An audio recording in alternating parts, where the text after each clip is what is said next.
अस्सलामुअलैकुम दोस्तों, मैं हूं कारी फ़हीम अहमद कासमी और आप देख रहे हैं आपका अपना यूट्यूब चैनल आसान उर्दू SBL। मेरे अज़ीज़ दोस्तों, ईद उल फ़ित्र बहुत करीब है और रमज़ान मुबारक का इख्तिताम तकरीबन होने ही वाला है। ईद की नमाज़ का तरीक़ा क्या है और ईद की नमाज़ किस तरह पढ़नी चाहिए और उसका तरीक़ा क्या है, नियत उसकी किस तरह बांधनी चाहिए, क्योंकि ईद की नमाज़ साल में एक मरतबा आती है तो उसका तरीक़ा और उसकी नियत बाज़ लोगों के जहन से निकल जाती है। और कुछ लोग बज़ाहिर मुझसे ख़ुद पूछते हैं कि क़ारी साहब ईद की नमाज़ का तरीक़ा बताइए, क्योंकि साल में एक मरतबा आती तो ज़ाहिर सी बात है, इंसानी फ़ितरत है, नमाज का तरीक़ा और उसकी नियत जहन से निकल जाती है। तो चलिए मैं आज आपको नमाज का तरीक़ा और ईद की नमाज का तरीक़ा और उसकी नियत बज़ाहिर बशक्ल अपनी वीडियो की शक्ल में आपके सामने पेश करता हूँ। तो बने रहिए आप हमारे वीडियो में और वीडियो को अभी लाइक कर दें।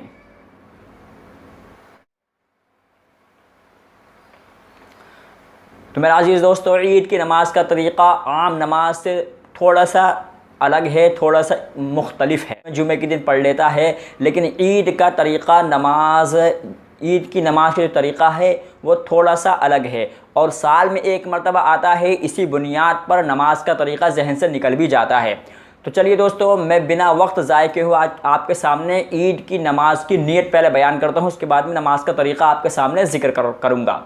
तो नीयत ये है कि नीयत करता हूँ मैं 2 रकात नमाज ईद उल फ़ित्र की वाजिब मैं ज़ायद 6 तकबीर के वास्ते अल्लाह ताला के पीछे इस इमाम के मुँह मेरा काबा शरीफ की तरफ अल्लाहु अकबर।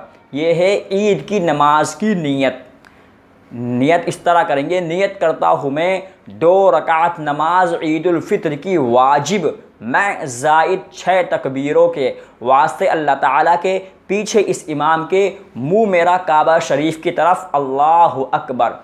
ये है तरीक़ा ईद की नमाज की नियत करने का। और जिसको अरबी में याद हो वो अरबी में भी कर सकता है, लेकिन आवाम जो है अक्सर उर्दू में ही ईद की नमाज की नियत करती है। और नियत ज़बान से कहना भी कोई ज़रूरी नहीं है, अपने दिल में इसकी इरादा कर ले, उससे भी नियत हो जाएगी। लेकिन मैं ज़ायद 6 तकबीरों के कहना और अपनी ज़बान से ये मैं ज़ायद 6 तकबीरों के निकालना और अपने दिल में ये सोचना कि मैं ईद उल फ़ित्र की नमाज़ पढ़ने के लिए ईदगाह आया हूँ, ये भी नियत हो जाएगी। चलिए अब आपके सामने मैं जिक्र कर रहा हूँ कि ईद की नमाज का तरीक़ा क्या है। दोस्तों, ईद की नमाज का तरीक़ा थोड़ा सा अलग है। जैसा कि मैंने अभी बताया, सबसे पहले आपको नियत करनी है, जैसे मैंने अभी बताई। उसके बाद में आपको पहली रकात में अल्लाहु अकबर कहकर हाथ बांध लेने हैं।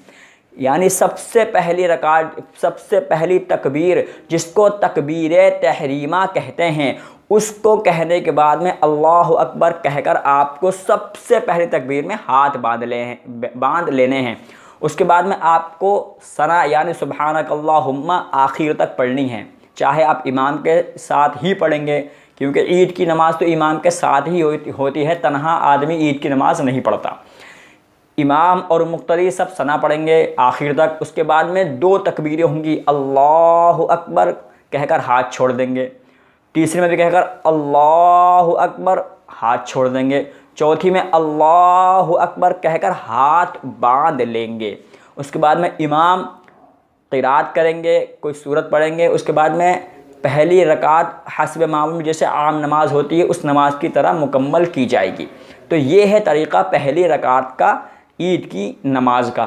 दूसरी रकात में सबसे पहले अल्लाहु अकबर कहते हुए इमाम खड़े हो जाएंगे। उसके बाद में क़िरात करेंगे, कोई सूरत पढ़ेंगे।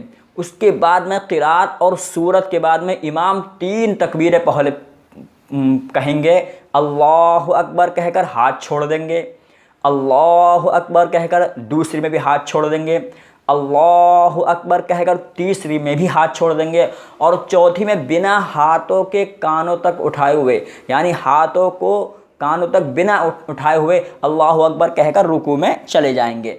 तो ये हैं 6 ज़ायद तकबीरें और ये वाजिब हैं। मैं उम्मीद करता हूँ आपकी समझ में आ गया होगा।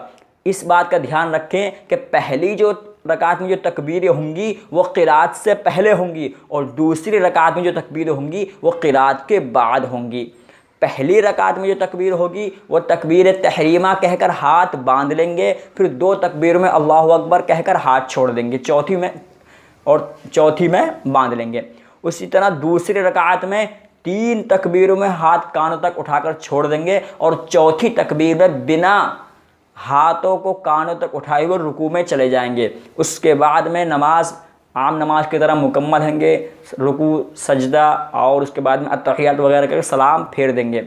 सलाम के बाद में इमाम जो है दुआ करेंगे और दुआ के बाद में चाहे वो इनफरादी दुआ करें या फिर इज्तिमाई दुआ करें, दोनों तरीके से सही है। उसके बाद में खुतबा इमाम करेंगे। खुतबा सुनने मेरे अज़ीज़ दोस्तों, खुतबे का सुनना वाजिब है हर एक पर, चाहे कि आवाज़ आ रही हो या ना आ रही हो। खुतबे के वक्त खामोश रहना और खुतबे को सुनना वाजिब है। खुतबा इमाम का पढ़ना सुन्नत है और आवाम का सुनना उसका वाजिब है। इसलिए खुतबा सुनकर ही अपने घरों को वापस आएँ। और नमाज के बाद में सबसे पहले आप कब्रिस्तान जाएं और अपने मरहूमीन के लिए ईसाल सवाब करें। उसके बाद में आप अपने घर आएं और ईद की खुशियां मनाएं। मैं अपनी तरफ से और अपनी पूरी टीम की तरफ से आपको ईद उल फित्र की अभी से मुबारकबाद पेश करता हूं। दोस्तों, वीडियो अगर अच्छी लगी हो वीडियो को अभी लाइक कर दें और शेयर करें और हमारे चैनल आसान उर्दू SBL को सब्सक्राइब करना भी ना भूलें। दोस्तों, मैं दीन के मुताल्लिक ऐसी ही वीडियो बनाता रहता हूँ, तो आप बने रहिए हमारे चैनल के साथ और चैनल को सब्सक्राइब करना ना भूलें। मैं मिलता हूँ आपसे फिर किसी वीडियो में, फिर किसी नए टॉपिक के साथ। जब तक के लिए अपना ख्याल रखिए। अल्लाह हाफिज़।